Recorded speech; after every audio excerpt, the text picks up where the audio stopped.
अस्सलामुअलैकुम बच्चों, आज का हमारा टॉपिक है हाइपर पैराथायराइडिज्म। ठीक है, हाइपर पैराथायराइडिज्म आज हम पढ़ेंगे। जिस तरह हाइपर थायराइडिज्म होता है यानी थायराइड ग्लैंड हाइपर एक्टिव हो जाए, उसे कहते हैं हाइपर थायराइडिज्म। थायराइड के ऊपर ही पैराथायराइड के छोटे छोटे से दो ग्लैंड्स होते हैं, अगर वो हाइपर एक्टिव हो जाए तो उसे कहते हैं हाइपर पैराथायराइडिज्म। ठीक है, सबसे पहली बात तो आपको पता होना चाहिए कि हाइपर पैराथायराइडिज्म की टाइप्स कितनी हैं और इन टाइप्स में डिफरेंस क्या है। टाइप्स कौन कौन सी हैं? Primary hyper parathyroidism, secondary hyper parathyroidism और टर्शरी हाइपर पैराथायराइडिज्म। होता बेसिकली क्या है, प्राइमरी में पैराथायराइड ग्लैंड किसी कार्सिनोमा या एडिनोमा की वजह से या हाइपरप्लेजिया की वजह से वो हाइपर एक्टिव हो जाता है। रिजल्टेंटली उसका काम बहुत ज्यादा इंक्रीज हो जाता है, उसने जो काम करना है लाइक कैल्शियम इंक्रीज करना है वो बहुत ज्यादा करना शुरू कर देगा। सेकेंडरी में क्या होता है, सेकेंडरी में पैराथायराइड का अपना मसला नहीं होता। सेकेंडरी में किडनी फेल हो जाए या बॉडी का कोई भी ऐसा मतलब आपने सुना होगा इस बीमारी में इसका ये ग्लैंड उड़ गया, उसे ये मसला हुआ था, उसकी इस जैसे लिवर ने काम करना बंद कर दिया। तो बात ये होती है कि बॉडी में कोई भी डिजीज चल रही हो, उस डिजीज की वजह से अगर पैराथायराइड अपना काम करना बंद कर दे तो इसे कहते हैं सेकेंडरी हाइपर पैराथायराइडिज्म।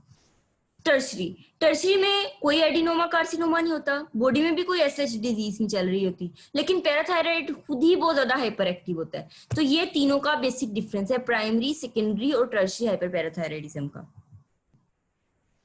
अब हमने सबसे पहले प्राइमरी हाइपर पैराथायराइडिज्म पढ़ना है। आज ये पैथोजेनेसिस है। ये जो आपके सामने स्लाइड है, ये स्लाइड्स मैंने जो शेयर की हैं, आप अब बुक से बेशक मत पढ़ना। ये जो स्लाइड है प्राइमरी हाइपर पैराथायराइडिज्म की पैथोजेनेसिस की, आपने प्रूफ में या पेपर में यही लिख कर आनी है, आपको फुल मार्क्स मिल जाएंगे। देखो पैथोजेनेसिस में कुछ भी नहीं है सिवाय इस चीज की कि इसमें ना जीन्स इन्वॉल्व होती हैं। ठीक है, जेनेटिक प्रॉब्लम्स होते हैं। ये मैंने सारे वन बाय वन यहाँ पर लिखे हुए हैं। प्रेड1 प्रोटोनकोजीन जो क्रोमोसोम 11 पे होता है वो साइक्लिन D1 की ओवर एक्सप्रेशन कर देता है। इसी तरह MEN1, इसी तरह MEN1 और MEN2 FSH familial हाइपोकैल्सियूरिक hypercalcaemia.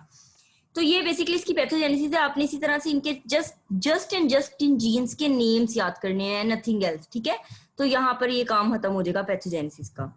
Next बात आ जाती है मॉर्फोलॉजी की। ये आपकी है रोबिन की मॉर्फोलॉजी। इसकी शॉर्ट फॉर्म में आपको नीचे दिखाती हूँ, आपने वो वाली फॉर्म ना याद करनी है, इसको रीड कर लेना। और जो मैं आपको नीचे एक स्लाइड दिखाऊंगी उसमें इसकी बातें ऐड कर लेना। ठीक है, इसको अभी हम नहीं पढ़ेंगे, नीचे मॉर्फोलॉजी की स्लाइड है, वहीं से मैं आपको मॉर्फोलॉजी पढ़ाऊंगी। आपने यहाँ से वहां पर एडिशनल पॉइंट्स ऐड कर लेने हैं, जो आपको लगा ना कि इंपॉर्टेंट है वो आप ऐड करते जाइएगा।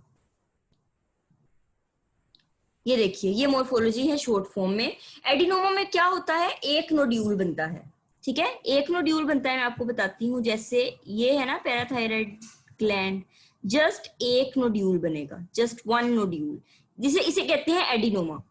हाइपरप्लेजिया में क्या होता है, हाइपरप्लेजिया में चारों एक्टिव हो जाते हैं।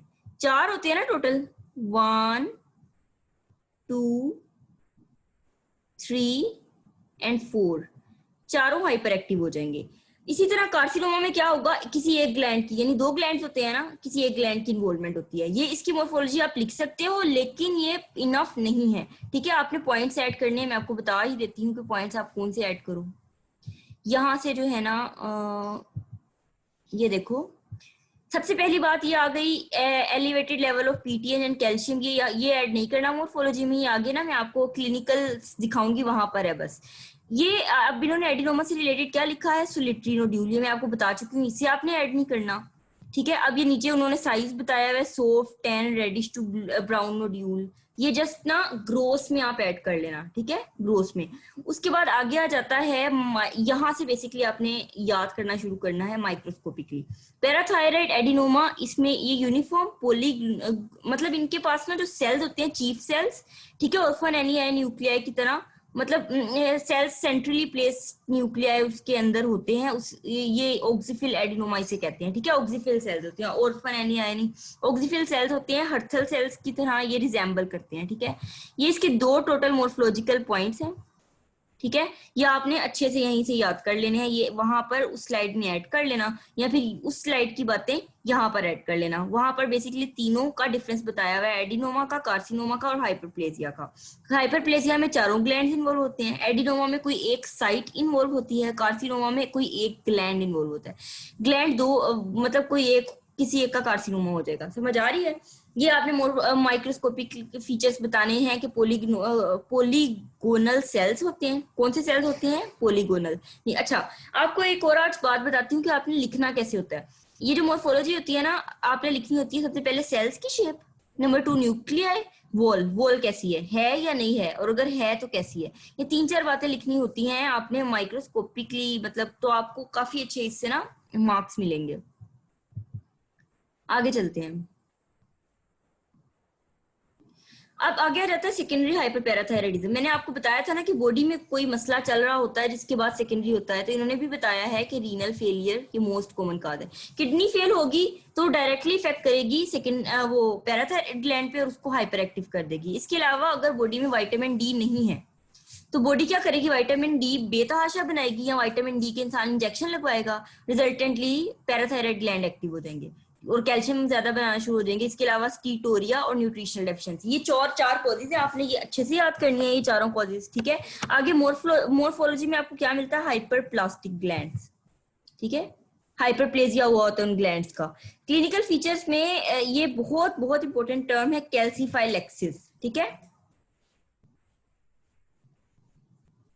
इसमें कैल्सीफाइलेक्सिस किसे कहते हैं? यानी मतलब वेजल्स जो है ना उनकी कैल्सिफिकेशन हो जाती है, और फिर उस पूरे इस्कीमिया का क्या मतलब है कि वहां पर ब्लड फ्लो ही नहीं गया और वो डेड हो गई है, वो वेजल डेड हो गई है, इसे हम कहते हैं कैल्सीफाइलेक्सिस। ठीक है, इन्वेस्टिगेशन तो नीचे में आपको ना एक स्लाइड है वहां पर दिखाऊंगी।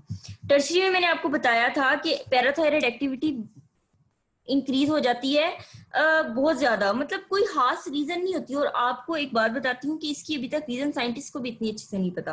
ठीक है, और लेकिन इसमें करना क्या पड़ता है? पैराथायराइड एक्टमी करनी पड़ती है, यानी आपको निकालना पड़ता है ग्लैंड को। ये आपकी बुक की मॉर्फोलॉजी है। बस एक ही बात इसमें इंपॉर्टेंट थी, हाइपरप्लास्टिक, नथिंग एल्स, कुछ इतना नहीं है। ठीक है, आगे चलते हैं।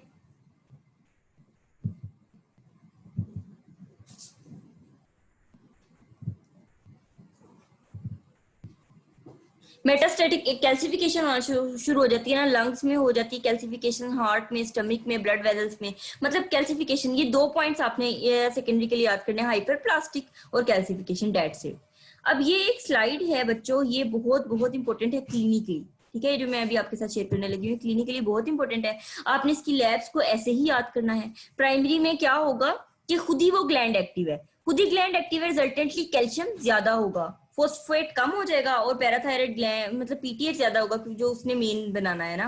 प्राय सेकेंडरी में क्या होता है? कैल्शियम का अपना कोई मसला नहीं, कैल्शियम ज्यादा नहीं हो रहा।